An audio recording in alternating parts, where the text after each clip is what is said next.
Hello friends, welcome back to cinema explainer. ഇന്ന് നമ്മൾ 2025 പുറത്തിറങ്ങിയ കോൺസ്റ്റബിൾ കനകം സീസൺ 2 വെബ് സീരീസിനെ കുറിച്ചിട്ടാണ് ഇന്ന് നമ്മൾ നോക്കാൻ പോകുന്നത്. നിങ്ങൾ ആരെങ്കിലും സീസൺ 1 സ്റ്റോറി കണ്ടിട്ടില്ലെങ്കിൽ ആദ്യം സീസൺ 1 കണ്ടിട്ട് ഈ വീഡിയോ കാണണേ. സീസൺ 1നെ കുറിച്ചുള്ള വീഡിയോ ഞാൻ നേരത്തെ എക്സ്പ്ലെയിൻ ചെയ്തിട്ടുണ്ട്. എൻ കാർഡിലും ഡിസ്ക്രിപ്ഷനിലും അത് കൊടുക്കാം. അത് കണ്ടതിന് ശേഷം ഈ വീഡിയോ കാണണേ. കോൺസ്റ്റബിൾ കനകത്തിന്റെ ഫ്രണ്ടായ ചന്ദ്രികയെ കാണാതാകുന്നതോടെയാണ് കോൺസ്റ്റബിൾ കനകം സീസൺ 1 അവസാനിക്കുന്നത്. ചന്ദ്രികയ്ക്ക് എന്ത് സംഭവിച്ചു, അവൾ എവിടെയാണ് എന്ന് കനകം അന്വേഷിച്ചുകൊണ്ടിരിക്കുകയാണ്.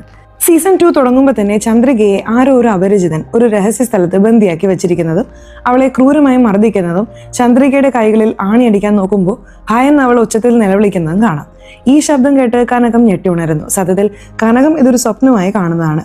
കനകം റെഡിയായി പോലീസ് സ്റ്റേഷനിലേക്ക് പുറപ്പെടുന്നു. മറുവശത്ത് ഇപ്പോൾ റേപ്പല്ലയിലെ ജനങ്ങൾ എല്ലാവരും യാതൊരു ഭയവുമില്ലാതെ കാട്ടുപാതയിലൂടെ തന്നെ ഗ്രാമത്തിലേക്ക് സഞ്ചരിക്കുന്നതായി കാണിക്കുന്നു. കനകം ഗ്രാമത്തലവനായ പ്രസിഡന്റിന്റെ വീടിന് മുന്നിലൂടെ പോകുമ്പോൾ ആ വീടിന് നേരെ നോക്കി അയാൾ പറഞ്ഞ വാക്കുകൾ ഓർക്കുന്നു. ഇത് എന്റെ ഗ്രാമമാണ്, ഞാൻ എന്തു പറയുന്നോ അത് നടന്നേ തീരൂ എന്നൊരിക്കൽ പ്രസിഡന്റ് തന്നോട് പറഞ്ഞിരുന്നു. ആ സംഭവങ്ങൾക്ക് ശേഷം പ്രസിഡന്റിന്റെ മാനസിക നില തെറ്റിയെന്നും അയാളെ ഇപ്പോൾ മെന്റൽ ഹോസ്പിറ്റലിൽ ആക്കിയിരിക്കുകയാണെന്നും കാണിക്കുന്നു. മറുവശത്ത് കനകം പോലീസ് സ്റ്റേഷനിലേക്ക് വരുമ്പോൾ കോൺസ്റ്റബിൾ സാംബശിവവും ബാക്കിയുള്ള പോലീസ് സ്റ്റാഫും എല്ലാവരും കനകത്തിന് കൺഗ്രാറ്റ്സ് അറിയിക്കുന്നു. ന്യൂസ് പേപ്പറിൽ കാട്ടിലെ രഹസ്യം തെളിയിച്ച ലേഡി കോൺസ്റ്റബിൾ കനക മഹാലക്ഷ്മി എന്ന വാർത്ത അവർ കാണിച്ചു കൊടുക്കുന്നു. അപ്പോഴാണ് കോൺസ്റ്റബിൾ ഹരി പെൻഡിങ് കേസ് ഫയലുകൾ എടുക്കാൻ റെക്കോർഡ് റൂമിൽ പോയപ്പോൾ ഫയലുകൾ തിരയുന്നതിനിടയിൽ ഹരി ഒരു മലന്തേൾ കടിക്കുന്നത്. ഹരി വേദന കൊണ്ട് ഉച്ചത്തിൽ നിലവിളിക്കുന്നു. ആ മലന്തേളിനെ കണ്ട ഒരു കോൺസ്റ്റബിൾ അതിനെ ചവിട്ടി കൊല്ലാൻ നോക്കുമ്പോൾ സാംബശിവം അയാളെ തടയുന്നു. മലന്തേളിന് എന്തെങ്കിലും സംഭവിച്ചാൽ ഭക്തുരാലമ്മ തേൾ വിഷത്തിന് മറുമരുന്ന് തരില്ല. വേഗം പോയി ഭക്തുരാലമ്മയെ വിളിച്ചോണ്ട് വാ എന്ന് പറയാണ്. അല്പസമയത്തിനുള്ളിൽ ഭക്തുരാലമ്മ അവിടെ വന്ന് മലന്തേളിനെ ഒരു കുപ്പിയിലാക്കി തേൾ കടിച്ച ഹരിക്ക് മരുന്ന് വെച്ച് കൊടുക്കുന്നു. ഒന്നും സംഭവിക്കില്ല എന്ന് പറഞ്ഞ് അവരവിടെ നിന്ന് പോകുന്നു. ഇതൊക്കെ കണ്ട കനകം സാംബശിവത്തോട് അവരെന്ത് മറുമരുന്നാണ് നൽകിയത് ബാബായ് എന്ന് ചോദിക്കുകയാണ്. അതിന് സാംബശിവം അവർ ഉമ്മത്തിൻ പൂവിന്റെ ഔഷധമാണ് മറുമരുന്നായി നൽകിയത്. മലന്തേൾ പോലുള്ള വിഷജന്തുക്കൾക്ക് അതാണ് മറുമരുന്ന്. പൗർണമി ദിവസം രാത്രി കാട്ടിൽ ഒറ്റയ്ക്ക് പോയി ഈ ഉമ്മത്തിൻ പൂക്കൾ പറിച്ചുകൊണ്ടുവന്ന് ഗ്രാമത്തിൽ ആർക്ക് എന്തു പറ്റിയാലും അതിനെയാണ് മറുമരുന്നായി കൊടുക്കുന്നത് എന്ന് പറയുന്നു. ഇത് കേട്ടപ്പോൾ അന്ന് പ്രസിഡന്റ് വശീകരണം ചെയ്ത തേളിനെ കൊണ്ട് ആ വ്യക്തിയെ കുത്തിക്കൊന്ന കാര്യം കനകം ഓർക്കുന്നു. ഭക്തരാലമ്മയെ കണ്ടാൽ ഇതിനെന്തെങ്കിലും പരിഹാരം കിട്ടുമെന്ന് കരുതി അന്ന് രാത്രി ഭക്തരാലമ്മ കാട്ടിൽ പോയി മലന്തേളിനെ തുറന്നു വിടുമ്പോൾ കനകം അവരെ ഫോളോ ചെയ്യുന്നു. ദൂരെ നിന്ന് കനകം നോക്കുന്നുണ്ട്. കനകത്തെ അപ്പോഴേ ശ്രദ്ധിച്ച ഭക്തരാലമ്മ തന്നോട് പറയുന്നുണ്ട്, എന്താ എന്റെ മേൽ സംശയം തോന്നിയോ? ശരീരത്തിനേറ്റ മുറിവിന് മറുമരുന്ന് തരാൻ എനിക്ക് പറ്റും, എന്നാൽ മനസ്സിനേറ്റ മുറിവിന് മരുന്ന് നീ തന്നെ കണ്ടെത്തണം. നിന്റെ മനസ്സിന് വേണ്ട മരുന്നും ചോദ്യങ്ങൾക്കുള്ള ഉത്തരവും നിന്റെ അടുത്ത് തന്നെയുണ്ട്. അതുകൊണ്ട് നിന്റെ മനസ്സ് ശാന്തമാക്കി ചിന്തിച്ചാൽ ഉത്തരം നിന്റെ കൺമുന്നിൽ തെളിയും. നിന്റെ മുടങ്ങിപ്പോയ ലക്ഷ്യത്തിലേക്കുള്ള വഴി അത് കാണിച്ചു തരും എന്ന് പറഞ്ഞ് അവർ പോവാണ്. നന്നായി ആലോചിച്ച കനകം ചന്ദ്രികയുമായുള്ള എല്ലാ ഓർമ്മകളും അയവിറക്കുന്നു. അന്ന് രാത്രി തന്നെ സാംബശിവത്തോട്, ബാബായ്, ചന്ദ്രികയുടെ കേസ് CP ഓഫീസിലേക്ക് പോയി എന്ന് പറഞ്ഞില്ലേ, അത് എവിടെ വരെയെന്ന് അന്വേഷിക്കാമോ എന്ന് ചോദിക്കുകയാണ്. അതിന് സാംബശിവം, നിനക്ക് ഇനിയും മനസ്സിലായില്ലേ മോളെ, കേസ് CP ഓഫീസിലേക്ക് പോയി എന്ന് പറഞ്ഞാൽ അതിനർത്ഥം ആ കേസ് ഏതാണ്ട് ക്ലോസ് ചെയ്തു എന്നാണ്. ചന്ദ്രിക ഇനി ഇല്ല, തിരിച്ചു വരില്ല എന്ന് നമ്മുടെ ഡിപ്പാർട്ട്മെന്റും അവളുടെ മാതാപിതാക്കളും മറന്നു കഴിഞ്ഞു. അന്ന് ചന്ദ്രികയുടെ അച്ഛൻ ഇവിടെ വന്ന് ബഹളം വെച്ച് പോയതല്ലേ. എന്നാൽ കേസ് CP ഓഫീസിലേക്ക് പോയി എന്ന് പറഞ്ഞപ്പോൾ അവരും സൈലന്റ് ആയി. ഇനി നീയും ചന്ദ്രികയെ കുറിച്ച് മറന്നേക്ക്. നാളെ മരിച്ച പെൺകുട്ടികൾക്ക് വേണ്ടി നദീതീരത്ത് പിണ്ടം വെക്കുന്നുണ്ട്, ചന്ദ്രികയ്ക്കും വെക്കുന്നുണ്ട്. അതുകൊണ്ട് നീയും അവിടെ വന്ന് നിന്റെ അവസാന കടം വീട്ട് എന്ന് പറയാണ്. സീൻ കട്ട് ചെയ്താൽ പിറ്റേന്ന് രാവിലെ നദീതീരത്ത് അതുവരെ ഗ്രാമത്തിൽ മരിച്ച പെൺകുട്ടികൾക്കെല്ലാം പിണ്ടം വെക്കുന്നു. പൂജാരി ചടങ്ങുകൾ പൂർത്തിയാക്കി പിണ്ടം കഴിക്കാൻ കാക്കകളെ വിളിക്കുന്നു. കാക്കകൾ അവിടെ വന്ന് അവരുടെ പിണ്ടം കഴിക്കുന്നുണ്ട്. എന്നാൽ അവിടെ കണ്ട കാഴ്ച കനകത്തെയും സാംബശിവത്തെയും ഞെട്ടുകയാണ്. കാരണം ബാക്കി 3 പെൺകുട്ടികളുടെയും പിണ്ടം കാക്കകൾ കഴിക്കുന്നുണ്ടെങ്കിലും ചന്ദ്രികയുടെ പിണ്ടം മാത്രം കഴിക്കുന്നില്ല. ഇത് കാണുന്ന കനകത്തിന് മരിച്ചവർ കാക്കയുടെ രൂപത്തിൽ വന്നാണ് പിണ്ടം കഴിക്കുന്നത് എന്ന് തന്റെ അച്ഛൻ പറഞ്ഞ വാക്കുകൾ ഓർമ്മ വരുന്നുണ്ട്. അതുകൊണ്ട് ചന്ദ്രിക മരിച്ചിട്ടില്ല എന്ന് കനകത്തിന് മനസ്സിലാവുന്നു. ഉടനെ SIയുടെ അടുത്ത് പോയി നടന്ന കാര്യങ്ങൾ പറയാണ്. അതുകൊണ്ട് ചന്ദ്രിക മരിച്ചിട്ടില്ല സർ, ജീവനോടെ ഉണ്ട്, എനിക്കൊരു അവസരം തരൂ സർ, ചന്ദ്രികയെ ഞാൻ കണ്ടെത്തിക്കൊണ്ട് വരാം എന്ന് റിക്വസ്റ്റ് ചെയ്യാണ്. SI കനകത്തോട്, ശരി, നിനക്ക് വേണ്ടി ചന്ദ്രികയുടെ ഫയൽ കമ്മീഷണറുടെ അടുത്ത് നിന്ന് പോകാതെ 3 ദിവസം മാത്രം തടഞ്ഞു വയ്ക്കാം. അതിനുള്ളിൽ ചന്ദ്രികയെ കുറിച്ച് എന്തെങ്കിലും കണ്ടുപിടിക്കണം എന്ന് പറയാണ്. കനകം നേരെ പോസ്റ്റ് ഓഫീസിലേക്ക് പോവാണ്. കാരണം ഒരിക്കൽ ചന്ദ്രിക മണി ഓർഡർ ചെയ്തിരുന്നു. ആ മണി ഓർഡർ അഡ്രസ്സ് കണ്ടുപിടിക്കാനാണ് പോകുന്നത്. പോസ്റ്റ് ഓഫീസിൽ പോയി പോസ്റ്റ് മാസ്റ്ററോട് ചന്ദ്രികയുടെ മണി ഓർഡർ ഡീറ്റെയിൽസ് വേണമെന്ന് ചോദിക്കുകയാണ്. മണി ഓർഡർ ബുക്ക് ഫുൾ ആയതുകൊണ്ട് അത് വലിയ ഓഫീസിലേക്ക് അയച്ചു. നാളെ വരുത്തിക്കാം എന്ന് അദ്ദേഹം പറയുന്നു. നന്നായി ആലോചിച്ച കനകത്തിന്, ഞാൻ വിശാഖപട്ടണത്ത് നിന്ന് ഇവിടെ തപ്പട്ട ഗുളു പഠിക്കാൻ വന്നതാണ് എന്ന് ചന്ദ്രിക പറഞ്ഞത് ഓർമ്മ വരുന്നു. ചന്ദ്രികയുടെ അഡ്രസ്സ് വിശാഖപട്ടണത്താണെന്ന് മനസ്സിലാക്കി അഡ്രസ്സ് കണ്ടുപിടിച്ച് കനകം വിശാഖപട്ടണത്തേക്ക് പോവാണ്. ചന്ദ്രികയുടെ അമ്മയെ കണ്ട് എന്നോട് ക്ഷമിക്കണം ആൻറ്റി, ഇതെല്ലാം ഞാൻ കാരണമാണ് സംഭവിച്ചത്. അന്ന് ഞാൻ ജാഗ്രതയോടെ ഉണ്ടായിരുന്നെങ്കിൽ ചന്ദ്രികയ്ക്ക് ഇങ്ങനെ സംഭവിക്കില്ലായിരുന്നു. ഇപ്പോൾ അവൾ നമ്മുടെ കൂടെ ഉണ്ടാകുമായിരുന്നു എന്ന് പറഞ്ഞ് വിഷമിക്കുകയാണ്. അവൾ അവിടെ നിന്ന് പോകാൻ തുടങ്ങുമ്പോൾ പുറത്ത് നല്ല മഴ പെയ്യുന്നു. ചന്ദ്രികയുടെ അമ്മ കനകത്തോട് ഇന്ന് രാത്രി ഇവിടെ നിൽക്ക്, നാളെ രാവിലെ പോവാം. കുറച്ച് കഴിഞ്ഞാൽ ചന്ദ്രികയുടെ അച്ഛനും വരും, നാളെ രാവിലെ അദ്ദേഹം നിന്നെ ബസ് സ്റ്റോപ്പിൽ വിടും എന്ന് പറയാണ്. കനകം സമ്മതിക്കുന്നുണ്ട്. കനകത്തിന് നിൽക്കാൻ വേണ്ടി ചന്ദ്രികയുടെ മുറി കാണിച്ചു കൊടുക്കുന്നു. ചന്ദ്രികയുടെ മുറിയിൽ നിറയെ പാവകൾ ഉണ്ടായിരുന്നു. മേശപ്പുറത്തിരിക്കുന്ന ഒരു അമ്മ പാവയെ കനകം തൊടാൻ നോക്കുമ്പോൾ ചന്ദ്രികയുടെ അമ്മ അത് തൊടല്ലേ എന്ന് ഉച്ചത്തിൽ വിളിച്ചു പറയുന്നു. അത് ചന്ദ്രികയ്ക്ക് ഏറ്റവും ഇഷ്ടപ്പെട്ട പാവയാണ്. എപ്പോഴും അത് വെച്ചിട്ടാണ് കളിക്കുന്നത്. പുസ്തകം പിടിച്ചാൽ ഉറക്കം വരും, പക്ഷെ ആ പാവയെ മാത്രം കൈവിടില്ല. ഒരിക്കൽ എൻ്റെ കയ്യിൽ നിന്ന് ആ പാവ താഴെ വീണ് പൊട്ടിയപ്പോൾ അവൾ എന്നോട് 3 ദിവസം മിണ്ടിയില്ല. ഞാനത് ഒട്ടിച്ച് അവിടെ വെച്ചതിന് ശേഷമാണ് എന്നോട് മിണ്ടിയത് എന്ന് പറഞ്ഞ് ചന്ദ്രികയുടെ അലമാരയിലുള്ള ഡ്രസ്സ് എടുത്ത് ധരിച്ചോളൂ എന്ന് പറഞ്ഞ് വാതിലടച്ചു പോവാണ്. സത്യത്തിൽ പുസ്തകം വായിക്കുന്നത് ചന്ദ്രികയ്ക്ക് വളരെ ഇഷ്ടമാണെന്നാണ് അവൾ പറഞ്ഞിട്ടുള്ളത്. ഇവിടെ ഒരു വൈരുദ്ധ്യം കനക ശ്രദ്ധിക്കുന്നുണ്ട്. കനകം ചന്ദ്രികയുടെ അലമാര തുറന്ന് ഡ്രസ്സ് എടുക്കാൻ നോക്കുമ്പോൾ അവിടെ ഒരു ബാഗിൽ താൻ ചന്ദ്രികയ്ക്ക് ബർത്ത്ഡേ ഗിഫ്റ്റായി കൊടുത്ത ഡ്രസ്സിന്റെ കൂടെയുള്ള ഷോൾ ഇരിക്കുന്നത് കണ്ട് ഞെട്ടുകയാണ്. അന്ന് ബൈക്കിൽ നിന്ന് താഴെ വീണപ്പോൾ ചന്ദ്രിക അതേ ഷോൾ കൊണ്ടാണ് മുറിവ് തുടച്ചത്. അതിൽ രക്തം ഉണ്ടായിരുന്നു. അത് ഇവരുടെ അടുത്ത് എങ്ങനെ വന്നു എന്ന് ഞെട്ടി നിൽക്കുമ്പോൾ മുറിക്ക് പുറത്ത് ചന്ദ്രികയുടെ മാതാപിതാക്കൾ ആ മുറിയിലേക്ക് നോക്കി എന്തോ സംസാരിക്കുന്നത് കണ്ട് കനകം ഷോക്കായി നിൽക്കുകയാണ്. സീൻ കട്ട് ചെയ്താൽ പിറ്റേന്ന് രാത്രി കണ്ട കാര്യങ്ങൾ ആലോചിച്ചുകൊണ്ട് കനകം ഗ്രാമത്തിലേക്ക് പോകാൻ റെഡിയാവാണ്. ചന്ദ്രികയുടെ അച്ഛൻ അവളെ ബസ് സ്റ്റോപ്പിൽ കൊണ്ടുപോയി വിടുകയാണ്. എന്നാൽ ചന്ദ്രികയുടെ സ്വന്തം മാതാപിതാക്കൾ തന്നെ എന്തെങ്കിലും ചെയ്തിട്ടുണ്ടാകുമോ എന്ന് കനകത്തിന് ചെറിയ സംശയം തോന്നുന്നുണ്ട്. അപ്പോഴാണ് ചന്ദ്രികയുടെ മണി ഓർഡർ അഡ്രസ്സിനെ കുറിച്ച് ഓർമ്മ വരുന്നത്. അവിടെയുള്ള കോയിൻ ബോക്സിൽ നിന്ന് പോലീസ് സ്റ്റേഷനിലേക്ക് വിളിക്കുന്നു. കോൺസ്റ്റബിൾ സത്യബാബു ഫോൺ എടുക്കുന്നുണ്ട്. കനകം തന്നോട് പോസ്റ്റ് ഓഫീസിൽ പോയി ചന്ദ്രിക അയച്ച മണി ഓർഡർ അഡ്രസ്സ് വാങ്ങി ഇതേ നമ്പറിലേക്ക് വിളിച്ചു പറ, ഞാൻ വെയിറ്റ് ചെയ്യാം എന്ന് പറയുന്നു. സത്യബാബു പോയി പോസ്റ്റ് മാസ്റ്ററോട് ചോദിച്ച് അഡ്രസ്സ് വാങ്ങി തിരിച്ചു വിളിച്ച് കനകത്തിന് ആ അഡ്രസ്സ് പറഞ്ഞു കൊടുക്കുന്നു. സത്യബാബു കനകത്തോട് സംസാരിച്ച് ഫോൺ വെക്കുമ്പോൾ തന്നെ കനകത്തിന്റെ ചെറിയമ്മ ഫോൺ ചെയ്ത് കനകമുണ്ടോ എന്ന് ചോദിക്കുന്നുണ്ട്. സത്യബാബു ഇല്ലെന്ന് പറഞ്ഞ കാര്യം തിരക്കുന്നുണ്ട്. ചെറിയമ്മ പറയുന്നുണ്ട് കനകത്തിന്റെ അച്ഛന് തീരെ വയ്യ, വളരെ സീരിയസ് ആണ്, KGH ആശുപത്രിയിൽ അഡ്മിറ്റ് ചെയ്തിരിക്കുകയാണ്. അദ്ദേഹം കനകത്തെ തന്നെ അന്വേഷിക്കുകയാണ്. കനകം വന്നാൽ ഉടനെ പറഞ്ഞു വിടണം.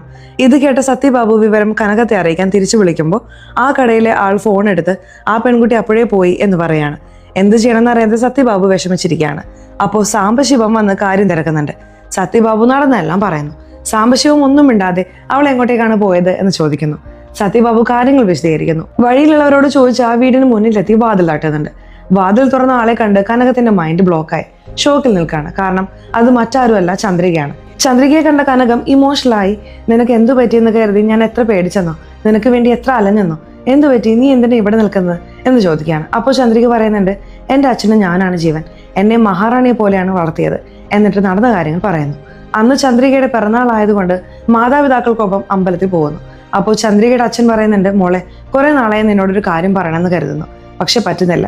എന്നാൽ ആ സത്യം നിന്നോട് പറഞ്ഞില്ലെങ്കിൽ തെറ്റ് എൻ്റേതാകും. എനിക്ക് നിന്നോടുള്ള സ്നേഹം കള്ളമാകും. സത്യത്തിൽ നീ എൻ്റെ സ്വന്തം മകളല്ല, ഗവൺമെന്റ് ആശുപത്രിയിൽ നിന്ന് ഞങ്ങൾ ദത്തെടുത്താണ്. നീ ഞങ്ങളുടെ സ്വന്തം മകളല്ല എന്ന സത്യം നിന്റെ അമ്മ എപ്പോഴേ മറന്നുപോയി. പക്ഷെ എനിക്ക് ഈ സത്യം പറയാതിരിക്കാൻ കഴിഞ്ഞില്ല.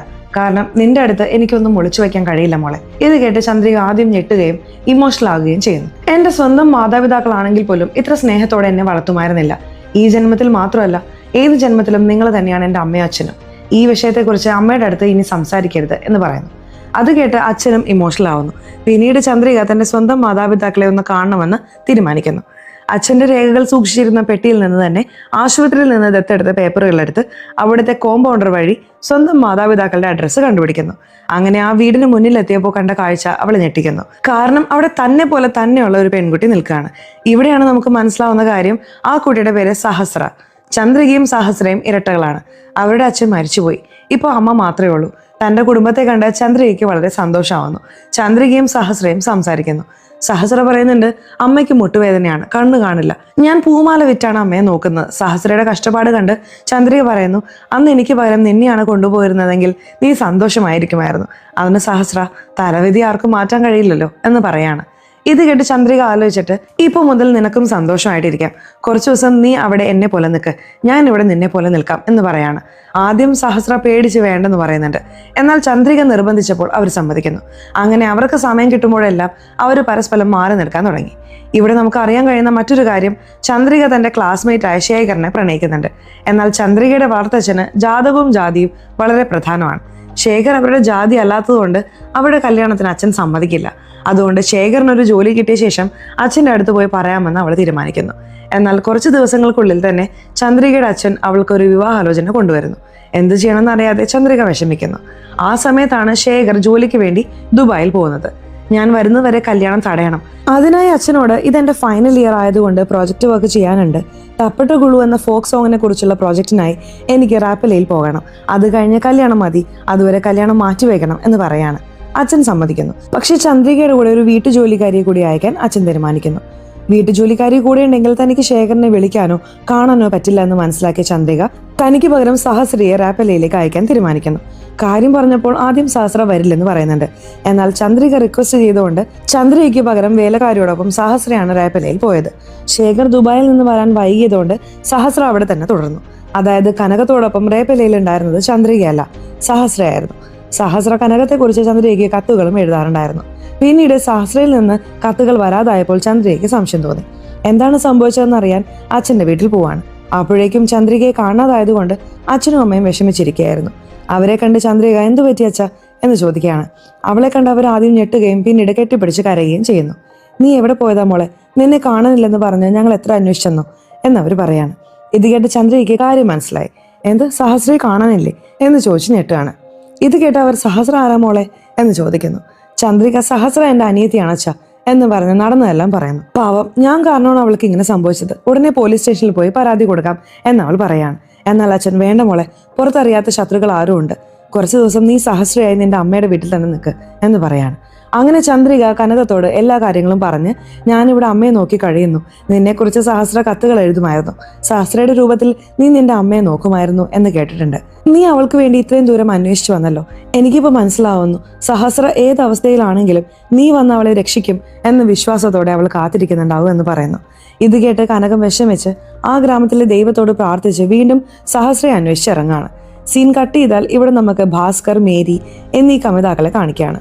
അവർ കല്യാണത്തിന് മുൻപേ ഒന്നാവുകയും മേരി ഗർഭിണിയാവുകയും ചെയ്യുന്നു. രണ്ടുപേരും വിവാഹം കഴിക്കാൻ തീരുമാനിക്കുന്നു.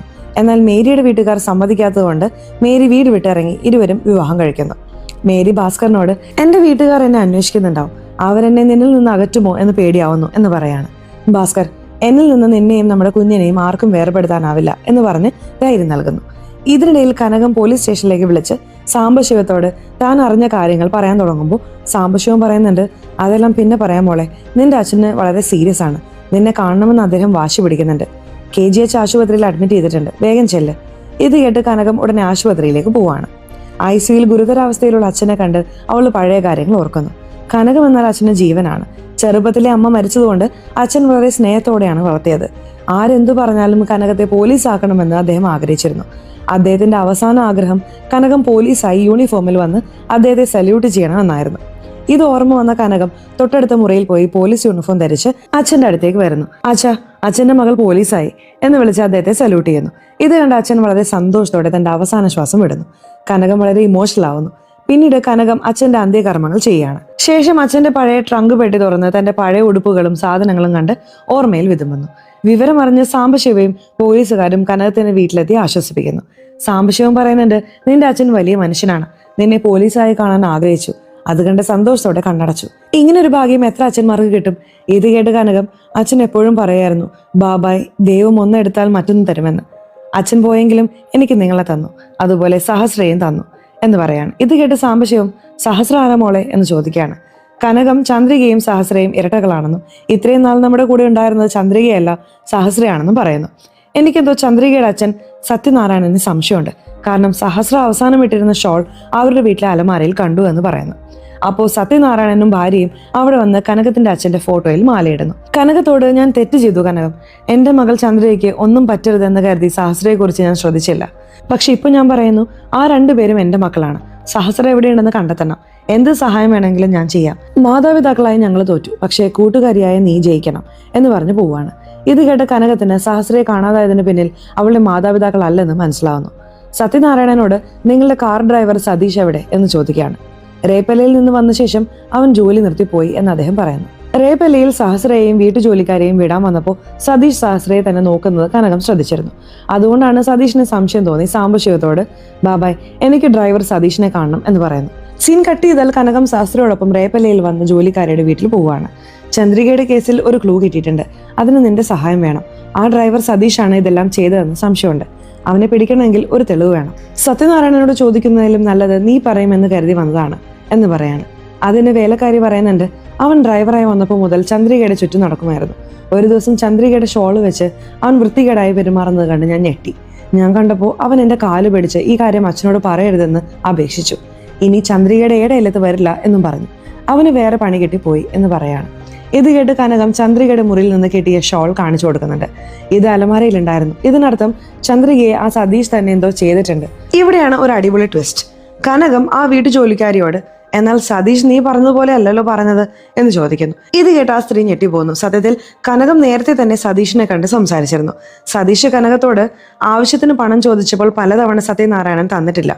ആ ദേഷ്യത്തിനാലാണ് ഞാൻ ജോലി വിട്ടത്. ചന്ദ്രികയെ കാണാനില്ല എന്ന് പറഞ്ഞ് അവർ റേപ്പലയിൽ വന്ന ദിവസം സത്യനാരായണ പറഞ്ഞിട്ടാണ് ഞാൻ ചന്ദ്രികയുടെ ലഗേജ് കൊണ്ടുവന്നത്. സഹസ്ര അവസാനം ഇട്ടിരുന്ന ഷോൾ വീടിന് പുറത്ത് കിടപ്പുണ്ടായിരുന്നു. അതും ഞാൻ കൊണ്ടുവന്നു എന്ന് പറഞ്ഞിരുന്നു. അത് ചന്ദ്രികയുടെ ഷോൾ ആണെന്ന് സതീഷിന് അപ്പോൾ അറിയില്ലായിരുന്നു. കനകം ആ സ്ത്രീയോട് ഷോൾ വീടിന് പുറത്ത് കിടന്നിരുന്നു എന്നതിനർത്ഥം അന്ന് രാത്രി ചന്ദ്രിക വീട്ടിലെത്തി നിന്നെ കണ്ടിട്ടുണ്ടാവണം. സത്യം പറ, ചന്ദ്രിക എവിടെ എന്ന് ചോദിക്കുകയാണ്. ആ സ്ത്രീ ഗത്യന്തരമില്ലാതെ സത്യം പറയുന്നുണ്ട്. അന്ന് രാത്രി മുഖത്ത് മുറിവുകളുമായി ചന്ദ്രിക വീട്ടിലെത്തി. ആശുപത്രിയിൽ നിന്ന് നഴ്സിന്റെ കൂടെ വരുമ്പോൾ നഴ്സിന്റെ കാമുകൻ വന്നതുകൊണ്ട് ചന്ദ്രിക തനിയെ നടന്നു വന്നു. അപ്പോഴാണ് ആരോ തീപ്പന്തവുമായി പോകുന്നത് കണ്ടത്. പേടിച്ച് അവൾ ബാബ്ജിയുടെ കൂടെ പോയി. നോക്കിയപ്പോൾ അവിടെ പ്രസിഡന്റ് കനകത്തിന്റെ ഫോട്ടോ വെച്ച് എന്തോ പൂജ ചെയ്യുന്നത് കണ്ടു. ബാബ്ജി പറഞ്ഞു, നീ പോയി ഗ്രാമത്തിലുള്ളവരെ വിളിച്ചുകൊണ്ട് വാ, ഞാനിവിടെ നിൽക്കാം. അങ്ങനെ ചന്ദ്രിക വീട്ടിലെത്തി എന്നെയും കൂട്ടി ആ സ്ഥലത്തേക്ക് പോയി. ചന്ദ്രിക ആ സ്ത്രീയെ ആ സ്ഥലത്തേക്ക് കൊണ്ടുപോയപ്പോൾ അവിടെ ആരും ഉണ്ടായിരുന്നില്ല. ബാബ്ജിയെ വിളിച്ച് തിരിഞ്ഞു നോക്കുമ്പോൾ വലിയൊരു ടെസ്റ്റ്. ആ വീട്ടു ജോലിക്കാരി കത്തി കൊണ്ട് ചന്ദ്രികയുടെ കഴുത്തറുത്ത് കൊല്ലുന്നു. ഇത് കേട്ട് കനകം ഞെട്ടിക്കരയാണ്.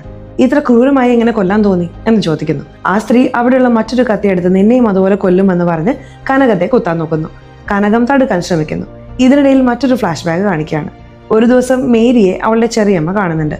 നീ ചെയ്ത പ്രവൃത്തി കാരണം നിന്റെ മാതാപിതാക്കൾ വിഷമിച്ച് തൂങ്ങി മരിച്ചു എന്ന് പറയാണ്. ഇത് കേട്ട് മേരി വീട്ടിൽ വന്ന് വിഷമിക്കുന്നു. അപ്പോൾ ഭാസ്കർ വന്ന്, എനിക്കൊരു ജോലി കിട്ടി, ഇനി നിന്നെയും കുഞ്ഞിനെയും ഞാൻ നോക്കിക്കോളാം. മുതലാളി ഒരു പണി ഏൽപ്പിച്ചിട്ടുണ്ട്, 2 ദിവസം കഴിഞ്ഞ് വരാം. എന്തെങ്കിലും ആവശ്യമുണ്ടെങ്കിൽ എൻ്റെ ഫ്രണ്ട് രാജുവിനോട് പറയണമെന്ന് പറഞ്ഞ് പോവാണ്. മാതാപിതാക്കൾ മരിച്ച കാര്യം മേരി ഭാസ്കറോട് പറയുന്നില്ല. പിറ്റേന്ന് മേരിക്ക് പ്രസവവേദന വരുന്നു. രാജു അവളെ ഗവൺമെന്റ് ആശുപത്രിയിൽ കൊണ്ടുപോകുന്നു. മേരിയുടെ പ്രസവം എടുത്ത ശേഷം ഡോക്ടർ പുറത്തു വന്ന് രാജുവിനോട്, സോറി രാജു, കുട്ടി മരിച്ചുപോയി. കുട്ടിക്ക് കൈയും കാലും ഇല്ലായിരുന്നു, വളർച്ച എത്തിയിരുന്നില്ല, നിങ്ങൾ കണ്ടാൽ സഹിക്കില്ല, അതുകൊണ്ട് മെഡിക്കൽ ആവശ്യത്തിനായി ലാബിലേക്ക് മാറ്റി. മേരിയോട് നീ തന്നെ വിവരം പറയണം എന്ന് പറയുന്നു. രാജു വിവരം മേരിയോട് പറയുന്നുണ്ട്. കൂടെ മറ്റൊരു ദുരന്ത വാർത്ത കൂടി പറയുന്നു. ഭാസ്കർ മരിച്ചുപോയി. കൊൽക്കത്തയിൽ നിന്ന് കള്ളക്കടത്ത് സ്വർണം കൊണ്ടുവരാൻ മുതലാളി അയച്ചതാണ്. പോലീസ് പിടിക്കുമെന്ന് കണ്ടപ്പോൾ ഓടാൻ ശ്രമിച്ച ഭാസ്കറിനെ പോലീസ് വെടിവെച്ചു കൊന്നു. ഇത് കേട്ട മേരി തകർന്നു പോവാണ്. ഞാൻ നേരത്തെ വീട്ടു ജോലിക്കാരി എന്ന് പറഞ്ഞത് മേരി തന്നെയായിരുന്നു. ഇനി മുതൽ മേരി എന്ന് പറയാം. മേരി കനകത്തെ കുത്താൻ നോക്കുമ്പോൾ പുറത്ത് കാത്തുന്ന പോലീസ് വന്ന് അവളെ അറസ്റ്റ് ചെയ്യുന്നു. സഹസ്രയുടെ മൃതദേഹം എവിടെയാണെന്ന് എത്ര ചോദിച്ചിട്ടും മേരി പറയുന്നില്ല. കോടതി മേരിക്ക് ജീവപര്യന്തം ശിക്ഷ വിധിക്കുകയാണ്. സാംബശിവൻ കനകത്തോട് അവൾക്ക് ശിക്ഷ കിട്ടിയില്ലേ എന്ന് പറയുമ്പോൾ കനകം, എന്ത് ലാഭം ബാബായ്, സഹസ്രയുടെ മൃതദേഹം എവിടെയാണെന്ന് പറഞ്ഞില്ലല്ലോ. അനാഥ ശവം പോലെ അതിനെ വിടാൻ പറ്റില്ല. ഞാൻ അവളുടെ കാല് പിടിച്ചായാലും അത് കണ്ടുപിടിക്കും എന്ന് പറയുന്നു. അപ്പോഴാണ് ഇരുമ്പ് കമ്പി മോഷ്ടിച്ച ബാബു എന്ന കള്ളനെ സ്റ്റേഷനിൽ കൊണ്ടുവരുന്നത്. അവന്റെ കയ്യിലുള്ള ചെരുപ്പ് കണ്ട് കനകം ഞെട്ടുന്നു. കാരണം അത് മേരിയുടെ ചെരുപ്പാണ്. ബാബുവിനെ ചോദ്യം ചെയ്തപ്പോൾ ജാത്രയുടെ അന്ന് രാത്രി കാട്ടിൽ മോഷ്ടിക്കാൻ പോയപ്പോൾ കിട്ടിയതാണ് എന്ന് പറയാണ്. ആ സ്ഥലത്ത് പോയി നോക്കിയപ്പോൾ പച്ചപ്പുള്ള സ്ഥലത്ത് ഒരു മരം മാത്രം ഉണങ്ങി നിൽക്കുന്നത് കണ്ട് സംശയം തോന്നി കുഴിച്ചു നോക്കുന്നു. അവിടെ സഹസ്രയുടെ മൃതദേഹം കണ്ടെത്തുന്നു. എല്ലാവരും ഞെട്ടാണ്. കനകം പൊട്ടിക്കരയുന്നുണ്ട്. സീൻ കട്ട് ചെയ്താൽ ഒരാഴ്ചയ്ക്ക് ശേഷം കനകം ജയിലിൽ പോയി മേരിയെ കാണുന്നു. മേരി മിടുക്കിയായ പോലീസ് തന്നെ. മൃതദേഹം കണ്ടെത്തിയല്ലേ, എനിക്കെന്ത് വിഷമം. ഗ്രാമങ്ങൾ തോറും പേര് മാറ്റി ജീവിക്കുന്ന വസുധ എന്ന മേരിക്ക് എന്ത് വിഷമം എന്ന് പറയാണ്. അവളുടെ യഥാർത്ഥ പേര് മേരി എന്നാണ്. ഇവിടെ കനകം കണ്ടെത്തിയ സത്യങ്ങൾ കാണിക്കുകയാണ്. കനകം മേരിയെ കുറിച്ച് അന്വേഷിച്ചപ്പോൾ രാജുവിനെ കണ്ടുപിടിക്കുകയും സത്യങ്ങൾ അറിയുകയും ചെയ്തു. മേരിയുടെ കുഞ്ഞും ഭർത്താവും മരിച്ച ശേഷം രാജുവിന് തന്റെ സുഹൃത്ത് വഴി ഒരു സത്യം മനസ്സിലായി. ആ ആശുപത്രിയിലെ ഡോക്ടർ അവിടെ പ്രസവിക്കുന്ന ഒറ്റപ്പെട്ട സ്ത്രീകളുടെ കുഞ്ഞുങ്ങൾ മരിച്ചുപോയി എന്ന് കള്ളം പറഞ്ഞ് കുട്ടികളില്ലാത്തവർക്ക് പണത്തിന് വിൽക്കുകയായിരുന്നു. ഇതറിഞ്ഞ രാജു ഡോക്ടറെ പോയി തല്ലി ചോദിച്ചപ്പോൾ മേരിയുടെ കുഞ്ഞിനെ ദത്തെടുത്തവരുടെ അഡ്രസ്സ് കിട്ടുന്നു. ആ അഡ്രസ്സ് മറ്റാരുടേതുമല്ല, ചന്ദ്രികയുടെ അച്ഛൻ സത്യനാരായണന്റേതാണ്. മേരി ആ അഡ്രസ്സിലെത്തുമ്പോൾ അവർ ആ കുഞ്ഞിന് ചന്ദ്രിക എന്ന് പേരിട്ട് ചടങ്ങ് നടത്തുകയാണ്. കുഞ്ഞ് നിർത്താതെ കരയുന്നത് കണ്ട് മേരി അതിനെ എടുത്തപ്പോൾ കരച്ചിൽ നിർത്തുന്നുണ്ട്. മേരിക്ക് ആരുമില്ലെന്ന് അറിഞ്ഞപ്പോൾ സത്യനാരായണൻ അവളെ അവിടെ ഒരു വീട്ടു ജോലിക്കാരിയായി നിർത്തുന്നു. അങ്ങനെ 20 വർഷം അവൾ സ്വന്തം മകളെ വളർത്തി. ഇങ്ങനെയിരിക്കെ ഒരു ദിവസം സത്യനാരായണന്റെ ഭാര്യ മേരിയോട് ഒരു രഹസ്യം പറയുന്നു. ചന്ദ്രിക ഞങ്ങളുടെ സ്വന്തം മകളല്ല. ഞങ്ങൾ ആദ്യം ആനക്കാപ്പള്ളി ആശുപത്രിയിൽ നിന്ന് ഒരു കുഞ്ഞിനെ ദത്തെടുത്തിരുന്നു. എന്നാൽ ആ കുട്ടി വന്ന ശേഷം ബിസിനസ് തകർന്നു. എൻ്റെ ആരോഗ്യം പോയി, ഭർത്താവിന് അപകടം പറ്റി, ജോൽസിനെ കാണിച്ചപ്പോൾ ആ കുട്ടിയുടെ ജാതക ദോഷമാണെന്നും അവൾ നിന്നാൽ അമ്മയ്ക്ക് ആപത്താണെന്നും പറഞ്ഞു. അതുകൊണ്ട് ആ കുട്ടിയെ തിരികെ കൊടുത്തിട്ടാണ് മറ്റൊരു കുട്ടിയെ, അതായത് ഇപ്പോഴത്തെ ചന്ദ്രികയെ ദത്തെടുത്തത്. ഇത് കേട്ട് മേരി തെറ്റിദ്ധരിച്ചു. തന്റെ കുഞ്ഞിനെയാണ് അവർ ദോഷമെന്ന് പറഞ്ഞ് ഉപേക്ഷിച്ചതെന്ന് മേരി വിശ്വസിക്കുന്നു. സത്യനാരായണനോടുള്ള പക കാരണം അദ്ദേഹത്തിന്റെ മകളായ എന്ന് മേരി വിശ്വസിക്കുന്ന ചന്ദ്രികയെ കൊല്ലാൻ അവൾ തീരുമാനിച്ചു. അങ്ങനെയാണ് റേപ്പലയിൽ വെച്ച് ചന്ദ്രികയെ യഥാർത്ഥത്തിൽ സഹസ്രയെ കൊന്നത്.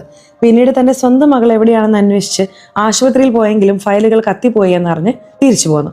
ജയിലിൽ വെച്ച് കനകം ചോദിക്കുന്നുണ്ട്, സ്വന്തം മകളെ പോലെ വളർത്തിയിട്ട് എങ്ങനെ കൊല്ലാൻ തോന്നി?